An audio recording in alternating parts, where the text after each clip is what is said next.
All right, so yeah, let's just get into it. I know 2 weeks ago, you guys announced the phase plan for the return to voluntary workouts. How's that process been unfolding so far? Yeah, it's always a fluid process, but just a ton of credit to Dan Bellamy and his committee that they have worked so tirelessly to put a great plan together. And really, it's been working at least with the first group of student athletes we brought back, and then this week, just yesterday, we started the process for a new group of student athletes. But again, the process has worked as we had hoped, at least in the initial first weeks. So how many do you have on campus right now, and sort of what do the workouts look like? Yeah, so really the we had about 58 in the first round, and then another probably about 40 who were en route yesterday. And really, they actually can't get into the weight room until they've gone through a very rigid protocol, which really takes about 14 days for them to actually be able to start workouts. So it's a lot of the pre-screening of the when they and that's even before they get on campus. When they arrive on campus, it's the testing, continuous screening, it's the isolation, and then when they do finally have an opportunity to start working out, then it's really it's going to be very limited size in the weight room, and then moving outdoors, we can start putting them in larger sizes because we'll have more room. Right, right. And you mentioned the testing component. What is the protocol for team-wide COVID testing? Yeah, so right now we are testing all student athletes that return. Again, depending on, well, it doesn't really depend, but we look at their pre-screening, we send that to our medical experts. So those that have any, if something is alerts that they need to be tested sooner than others, then we're taking that into consideration. But at some point, when our student athletes go through this process, they will be tested. Hmm. So does that happen before they get to campus, or is that after they've been isolated here? Because I know there's a part where they arrive and there's 7 days of isolation and then the physical exam. At what point in that stretch does the testing come into play?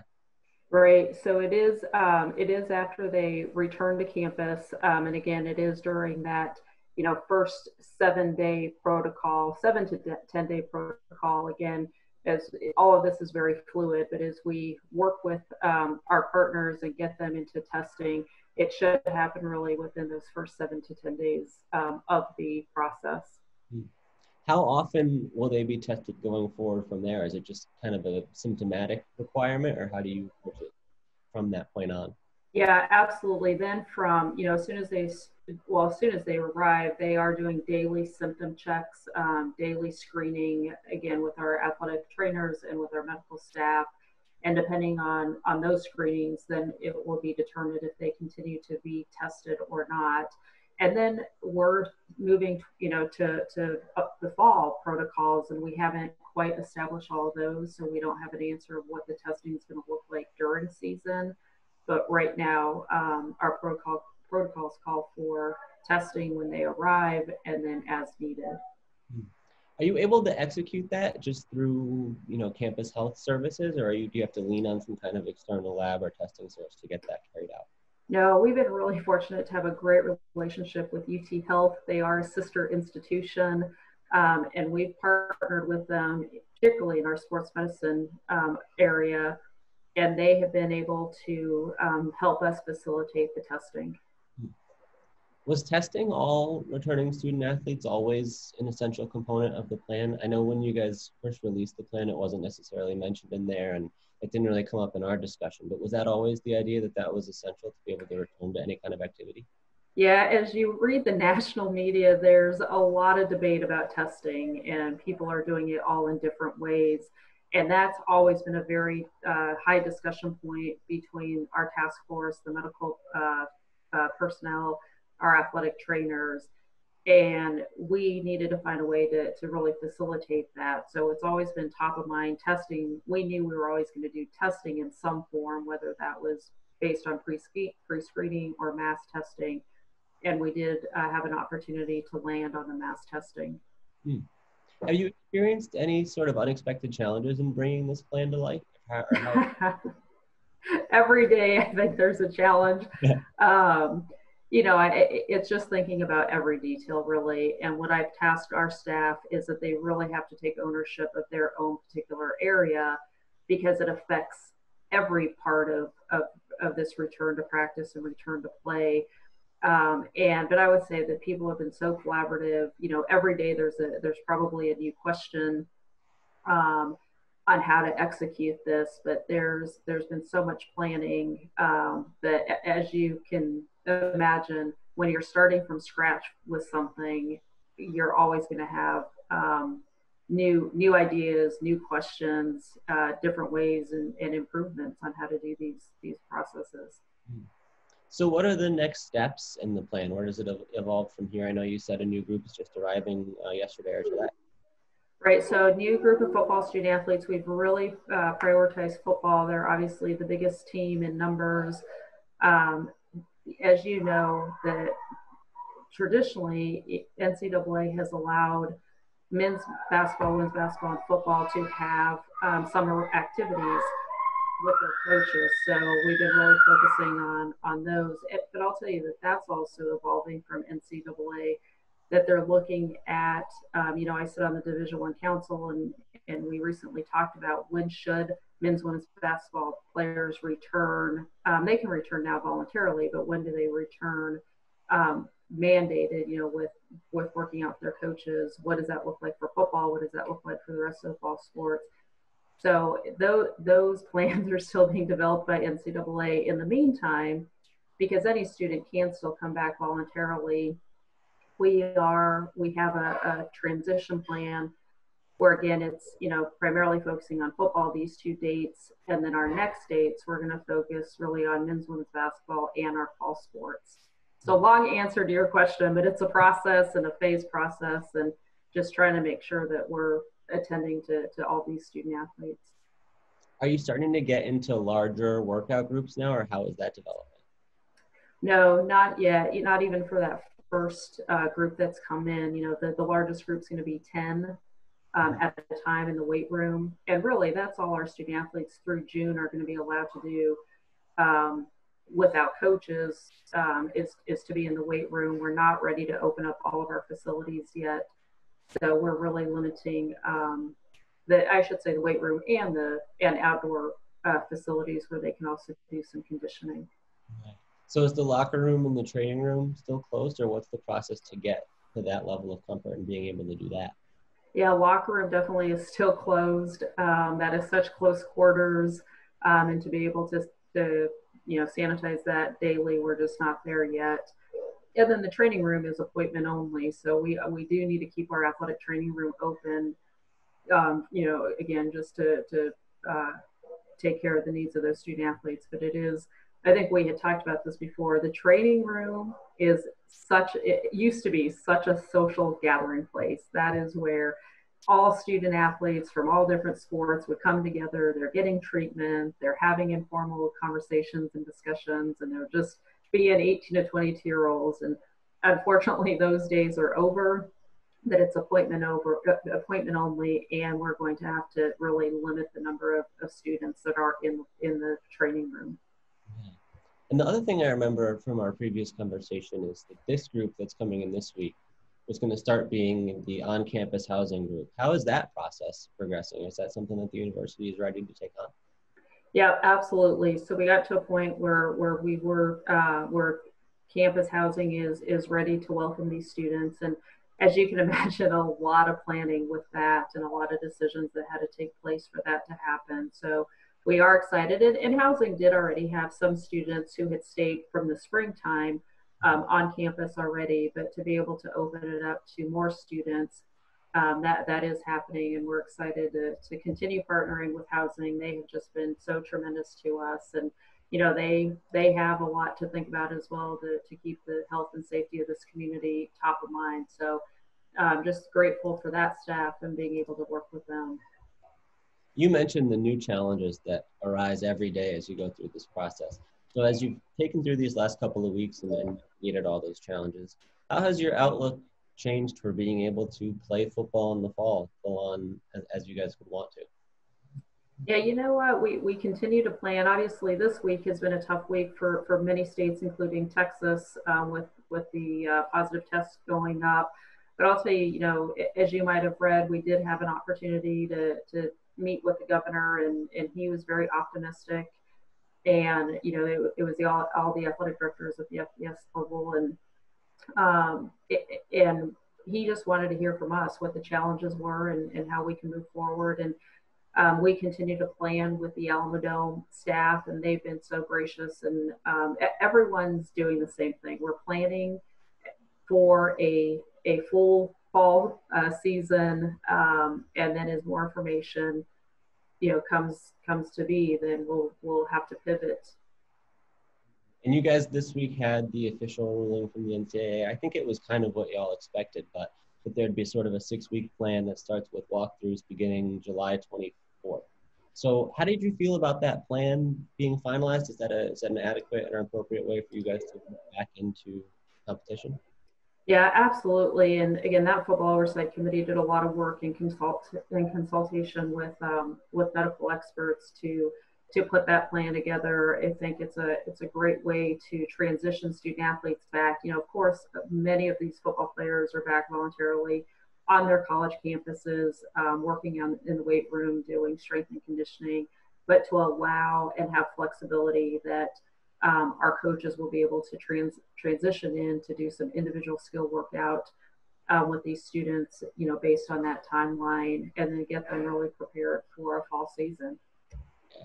And there have been so many colleges around the country who have reported positive COVID tests just from these voluntary workouts. How difficult is it going to be to expand safely into these traditional full contact practices or even just the walkthroughs at the times that we're looking at now?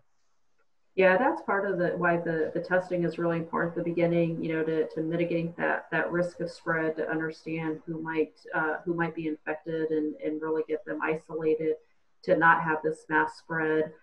So just that sort of baseline testing is going to be really helpful to us.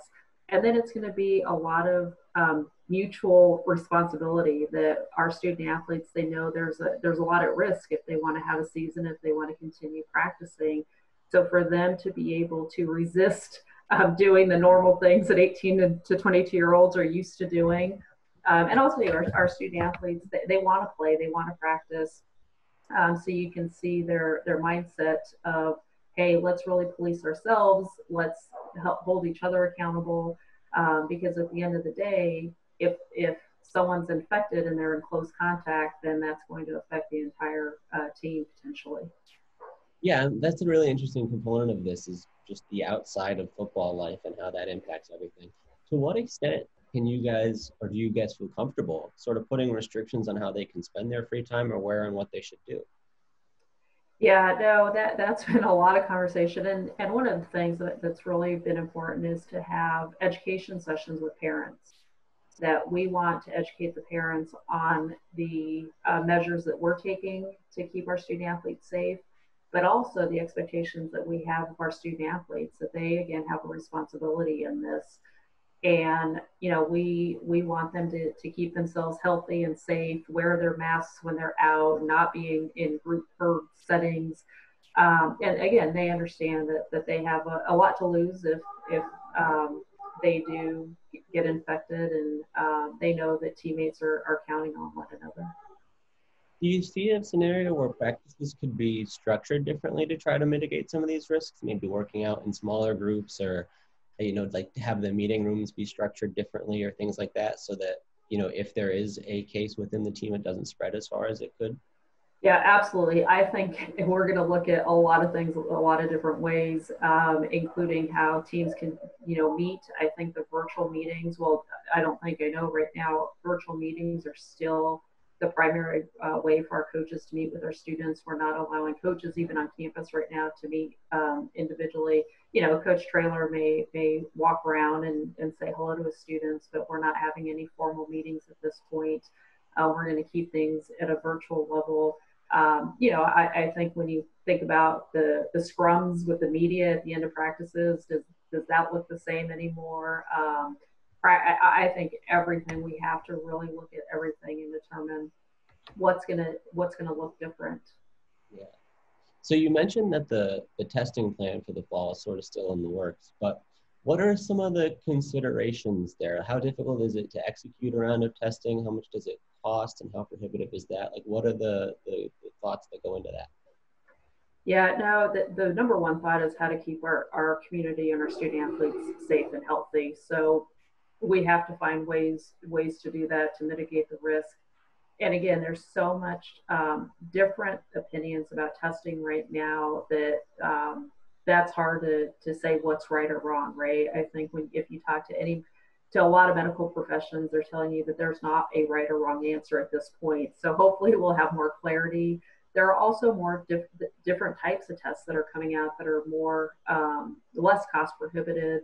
They're looking at these mass testing, or excuse me, not the mass, but these bulk tests where you sort of throw everyone's saliva in this, I'm imagining in this jar or something, and then they do this quick test to determine was anyone in that particular group infected, and then you would do an individual test. So there's a lot of work still happening, and that's what's so hard to make final decisions right now, because there's still more data coming out, there's still more mechanisms coming out, there's still more different testing methods coming out. So we'll continue to follow that and understand what is going to be the best route for UTSA athletics.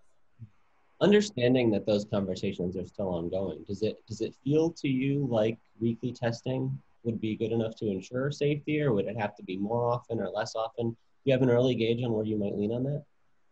Yeah, again, I think that's a question that just doesn't have a right answer yet. That there's schools that are, I think I've mentioned to you before, I sit on a lot of different AD calls, and we constantly are talking about that. What did your doctor say about this? What did your doctor say? And it, every time we meet, everyone has a different response. And these are, medical professionals that want to get this resolved. So again, I think we're going to have to continue to get more information to determine what is the best course of action. Another one I've asked you a few times before, and you touched on it a bit earlier, is just the prospect of having fans in the Alamodome. As you look ahead, where does that stand at this point? Yeah, right now, as it stands today, the governor has approved a 50% capacity. So we're making plans on that and working with the Alamodome staff. And so that, I joke that I've never been more happy to be in a 65,000 seat stadium, where we are more likely to be able to achieve that than others. So we'll continue to see if there's any change on that, but we are planning right now for 50% for the governor's orders. How much does UTSA sort of control Alamodome operations and safety protocols for game days, and how much is that on the Alamodome people and their staff? Yeah, it's been so collaborative. The Alamodome has so many events in their facility, not just UTSA athletic events, but from a sporting perspective, there's been a lot of conversations between us and the Alamo Bowl, because it's obviously the same type of event. And it's been total collaboration, trying to work through all of the different scenarios. And obviously, the Alamo and city care deeply about its guests, about this community. They are also consulting with health officials, so it's been very collaborative, and we're just working together to find the best solutions. You mentioned earlier the second wave of positive cases that you started to see around the city and really around the state. How heavily does that impact your planning, and how closely are you monitoring? Oh, you cut out a little bit. Oh, just about the second wave, how closely are you monitoring that development, and how does that alter your planning? Yeah, no, we're monitoring that, and obviously doing a lot of education to our students. As I see it, it is a younger population where those spikes are happening. So making sure that our student athletes recognize that this can affect any age group. So the education there for sure, as we have student athletes returning. And then again, we're going to follow local and state guidelines. So if things change, then we'll just have to pivot as well. When we last spoke, you were not planning to reveal the number of positive tests publicly that occur with student athletes. Is that still sort of the department's position, or have you reconsidered that at all? Yeah, and it's not necessarily not wanting to reveal. I think the question is, are we going to put press releases out every time we have a positive test? And that's not our intent. If asked, we're not trying to hide the numbers, but it's more of not just, there again. This is another topic that has been a big conversation from athletic departments of the value of doing that, the value of not doing it, and we're on the side of, we communicate any of our positive tests and our protocol to the proper authorities, to Metro Health, to our campus. So from a health perspective, we are sharing, and in our protocols, we'll share all that information with those that have that need to know for sure. Are the parents part of that loop? How do you keep them informed on everything that's going on with their children and their safety? Yeah, great question. Absolutely. This is an area that we know we're working with young adults and they have that opportunity to share what they want with their parents. But in this case, it is really important for parents are nervous, not just for here in San Antonio UTSA, but nationally. And so we want to make sure we're very transparent and have open lines of communication with parents. So we definitely are communicating with parents on any positive tests. We've seen a lot of other schools, particularly the public schools around the state, have been announcing their positive results in the form of a press release and things like that. Does that put any pressure on you to reconsider your policy, or is that just based on there's a lot of different ways to do it from a lot of schools around the country?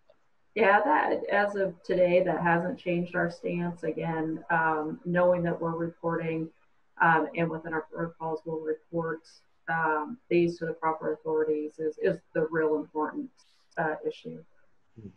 Last night, I saw actually one of your football players said online that you guys have 3 players who have tested positive. Can you confirm or deny that number?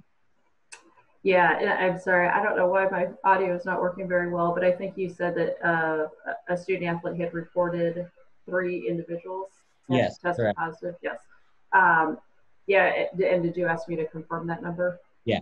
Okay. Yes. From as of today, we did have 3 positive tests from the first group of student athletes that did return. Are those student athletes symptomatic at this point?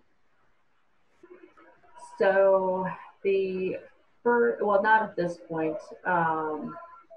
Yeah, currently they're not symptomatic. What is the sort of process with them from here? Just quarantine and continued testing, or how do you approach those cases? Yep, absolutely. So immediately they were put in self isolation.